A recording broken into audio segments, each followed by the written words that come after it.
അതുലിന്റെ കുടുംബക്കാരെല്ലാം പറയുന്നുണ്ടല്ലോ. അതുലിന്റെ കുടുംബക്കാരെല്ലാം അത്യാവശ്യം ഡീസന്റ് ആണെന്ന് തോന്നുന്നു. നിന്റെ കുടുംബക്കാരാണ് നിന്നെ വിറ്റ് പൈസ ഉണ്ടാക്കി തിന്നുന്നത്. മനസ്സിലായ വടവിധവേ? നീ ഷഫീന ബീവിനെ പറയുന്ന ഷഫീന ബീവി നിന്റെ സത്യാവസ്ഥ എടുത്ത് പുറത്തിടുമ്പോ നിനക്ക് ചൊറിയുന്നല്ലേ? നീ ഇന്നലെ എന്താ നിന്റെ അഭിനയം? ഞാൻ ഇനി അവരെ പേര് പറയില്ല, അന്ന വായോണ്ട് പേര് വരില്ല. നിന്ന് പിന്നെ 100 പ്രാവശ്യം നീ പേര് പറയുന്നില്ല. ഫസ്റ്റ് ഓഫ് ഓൾ നിനക്ക് അവരെ പേര് പറയാനുള്ള യോഗ്യത വേണം. ഒരാൾക്ക് ഒരു യോഗ്യത വേണം ഒരാളെ പറ്റി പറയണേ. നീ പറയണ്ടല്ലോ അവരതെല്ലാം നിരത്തി വെക്കും. ഒരു എവിഡൻസ് നീ നിരത്തി വെക്ക്. നീ ഒരു നല്ല തന്തക്ക് ജനിച്ചതെങ്ങനെ നീ ചെയ്യും നോക്ക്. നീ ചെയ്യുന്ന കുതിര കളിക്കാണ് നിന്റെ തന്നേനെയും നിന്റെ തള്ളേനെയും നിന്റെ ചേച്ചിയും ചേച്ചിയുടെ ഭർത്താവും കുടുംബം മൊത്തം പറയിപ്പിക്കുന്നത് എല്ലാ ആൾക്കാരെ കൊണ്ടും. ഞാൻ ഒരു റിക്വസ്റ്റ് ചെയ്യുന്ന യൂട്യൂബേഴ്സ് എല്ലാം കൂടിയിട്ട് ഇവളെ മേത്ത് ഒരു കംപ്ലൈന്റ് കൊടുക്കണം. ബിക്കോസ് ഇവളെ ഇങ്ങനെ കഴിച്ചു വിട്ടിട്ടുണ്ടെങ്കിൽ ഇതൊരു ആപത്തായി മാറും സൊസൈറ്റിക്ക്.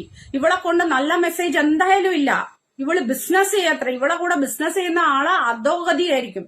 ബിക്കോസ് ഇവൾ എന്ത് ബിസിനസ് ചെയ്യുന്നുള്ളതാ ഇന്നലെ പറഞ്ഞിന്, മാംസം ഊറ്റി തിന്നുന്നു. സോ മേ ബി ഷീസ് അവൾ അതിനുള്ള പ്ലാനിലാണ് അവൾ ഉള്ളത്. പക്ഷെ അതൊന്നും നടക്കൂല ഇനി. ബിക്കോസ് നീ ഒരു രോഗിയാന്നുള്ളത് അറിയാം. ഇനിയിപ്പോ ആരും നിന്റെ പിന്നാലെ വരുമൊന്നുമില്ല.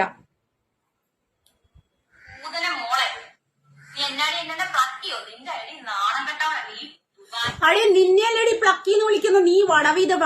ബിക്കോസ് നീയാ പറഞ്ഞത് എന്റെ വട വലുത് ചെറുതെന്ന്. നിന്റെ വട ഏത് യൂട്യൂബേഴ്സും നോക്കാൻ വന്നിട്ടില്ല. നീയാണ് നാട്ടാരോട് പറയുന്നത് നിന്റെ വട അങ്ങനെ എങ്ങനെയാന്ന്.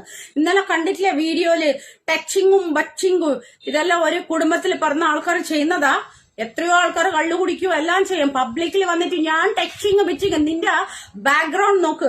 ഗതിയില്ല ചോറുന്നാൻ. പക്ഷെ ഞാൻ മാജിക് മൂമെന്റേ കൊയ്ക്കുള്ളൂ. നിന്റെ യോഗ്യത നിന്നെല്ലോ തൂക്കിക്കൊല്ലണമെന്നേ ഞാൻ പറയുന്നുള്ളൂ.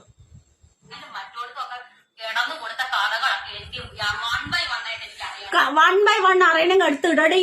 അവരിടുന്ന കാണുന്നില്ല നിന്നെ പറ്റി 1 by 1. അവര് കടന്നു കൊടുത്തിട്ട് സമ്പാദിക്കണ്ട. അവരൊരു നല്ല ഫാമിലി ബാക്ക്ഗ്രൗണ്ട് ഒന്നും വന്നില്ല. ഫൈനാൻഷ്യലി സ്ട്രോങ് ആണ്. നിന്റെ പോലെ പിച്ചെടുത്ത് തണ്ടല്ല ഓരോരോടത്തും. ഇപ്പൊ ഞാനടക്കം വ്യൂ നോക്കുന്നുണ്ടാ നിന്റെ വീട്ടിൽ എന്താണ് ഗ്യാസ് കത്തുന്നത്. മനസ്സിലായ വടവിധവേ? എനിക്കെതിരെ കുറെ പെണ്ണുങ്ങളെ വെച്ചിട്ട് നിനക്ക് ഉള്ളതാണ് നിനക്ക് ഫോൺ വിളിപ്പിക്കുന്നത്. ഇനി നാണം കെട്ട നാശം പിടിച്ചവളെ നീ എത്ര പേരെ വിറ്റിട്ടുണ്ടെന്നുള്ള കഥകൾ വരെ എനിക്ക്. അവര് വിട്ടിട്ടുണ്ടെങ്കിൽ അത് അവരെ കഴിവ്. നിന്നെ ആരും മേടിക്കും. നിന്നെ അവര് എടുത്തിട്ടുണ്ടാവില്ല വെക്കാൻ വേണ്ടിട്ട്. അതാണ് നിനക്ക് കുശുമ്പല്ല. നിനക്ക് അവരോട് നിന്റെ വായില നാക്ക് എത്രത്തോളം നീ ഇങ്ങനെ കളിക്കും. നിന്റെ ആ ഇന്നലത്തെ ചാനലിന്റെ അടിയിൽ പോയി നോക്ക്. നിനക്ക് നീ പറയണ്ടല്ലോ 95% അനക്ക് വേണ്ടിട്ടാണ്. 5% കൂടി നിനക്ക് വേണ്ടിട്ട് വർത്താനം പറയുന്നില്ല. മനസ്സിലായ വട വിധവേ?